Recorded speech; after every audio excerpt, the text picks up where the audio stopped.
Hi, I'm Kyle Feingold. I'm founder and director at Results Learning. And I've had the pleasure of working with Craig Nippenberg, Lisa Patterson, and Jimmy Langley for years.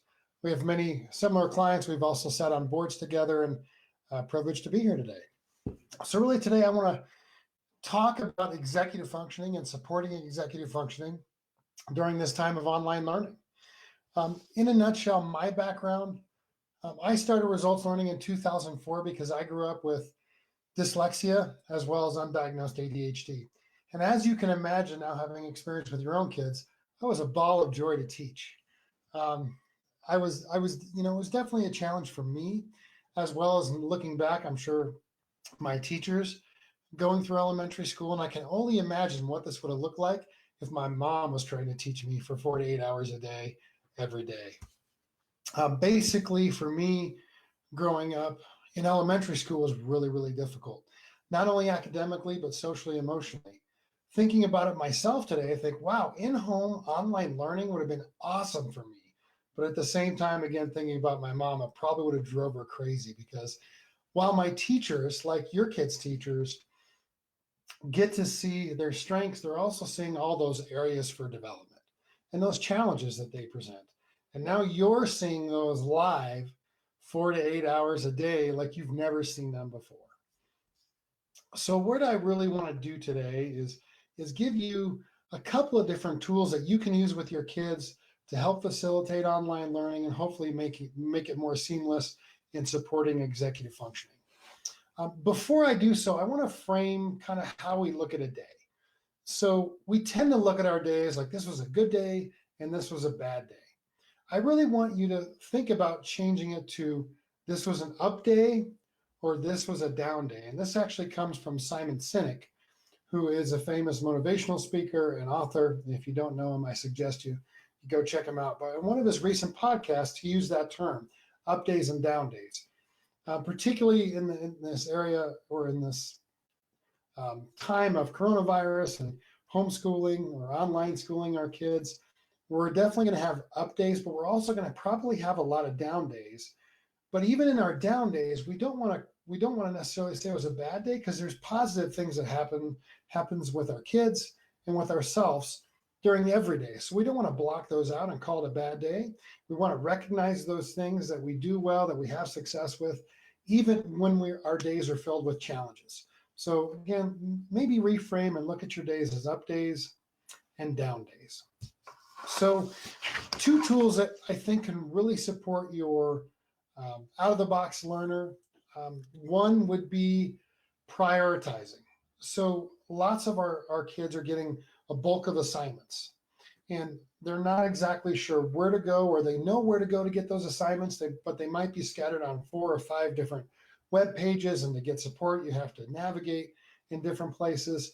So one of the things that you can do is really encourage your child. Depending on their age, you might do this with your child, but basically to find one place either on the computer or just on a piece of paper in front of you, jotting down everything that has to be done that day or for that week.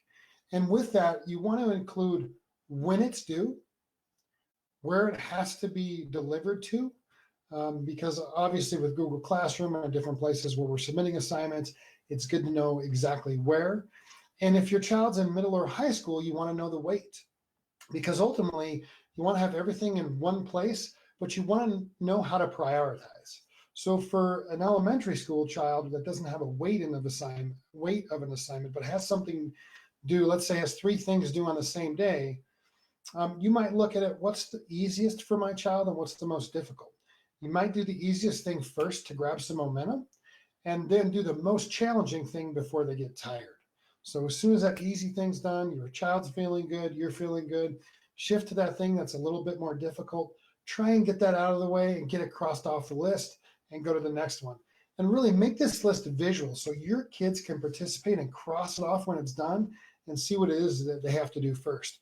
With an older child, again, middle or high school, you're looking at when is it due and what's the weight.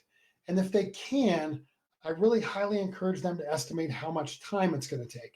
Because when you dive into something, if you don't know how long it's going to take, it's really easy to veer away open another assignment and another assignment, and pretty soon, the end of the day, you're sitting with 4 incomplete assignments on your screen that you've either never started or never turned in. So the more visual you can make it on a piece of paper or in one location, like a document on your computer, and see again how to prioritize those assignments. If you can do that, it's easy to find the first one to start on, the second one, and then the third one. In addition, school kind of gives us a routine, right? When we're in a brick and mortar school, our school says that we go to X class from 8 to 8:45. We have a 5-minute passing period, and then we go to the next class. And that routine is really built for us. And within 2 or 3 weeks, we have that routine down pretty well. One of the things that we haven't done, or that a lot of parents and students haven't done yet, is really find and establish a routine for online learning in home. So I suggest that you really build a routine that works for you and your child.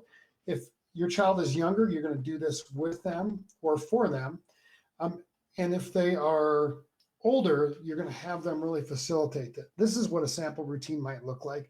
This, of course, is typed up and really nice looking, but ultimately, within your school work routine, whether it's 3 hours or whether it's 6 hours, you're going to want to start the day with planning time so you can outline all those assignments in one place.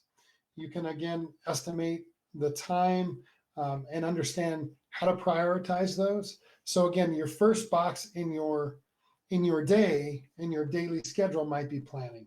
Then let's say you work on your first assignment for 20 to 30 minutes and take a 5-minute break. You might work on that, might come back, do some more work for 20 to 30 minutes and take another 5-minute break. So you really want to lay out your schedule visually. The more visual the schedule can be, and the more places you can put it and be reminded of it, the easier it is to really jump into the routine and follow the routine. But again, I can't emphasize enough for kids with any deficit of executive functioning or ADHD or just outside the box thinking, having a structured schedule that they can see, kind of check off and follow is going to be really, really key to helping make that day successful. Because at the end of the day, you want to have more up days than you do down days. And right now, if you're having more down days, that's okay. Try and use that prioritization list as well as a daily visual online schooling schedule to help you really turn that corner and have more up days than down days. So the last thing I'll say is when we're implementing a new skill or a new strategy, it takes time. So there's 180 days in the average school year. We know to build a new habit, it really takes the average adult 66 days with lots of repetitions within those days to build a skill. Now that's a positive skill. It might take you a lot less to build a skill or a strategy that's not, or a habit that's not so positive. But a positive strategy takes at least 66 days. So remember that when you design your schoolwork routine, or you're sitting down on a daily basis with your child to prioritize those assignments, some days you're going to have up days and some days you're going to have down days. And the more you do it, the easier it's going to become, and the more up days you're going to have than down days. So with that, I'm going to leave you today. Thank you for the time, Craig, Jimmy, and Lisa. Thanks for having me. And I hope everybody stays safe and finds those positive glimmers in even the down days.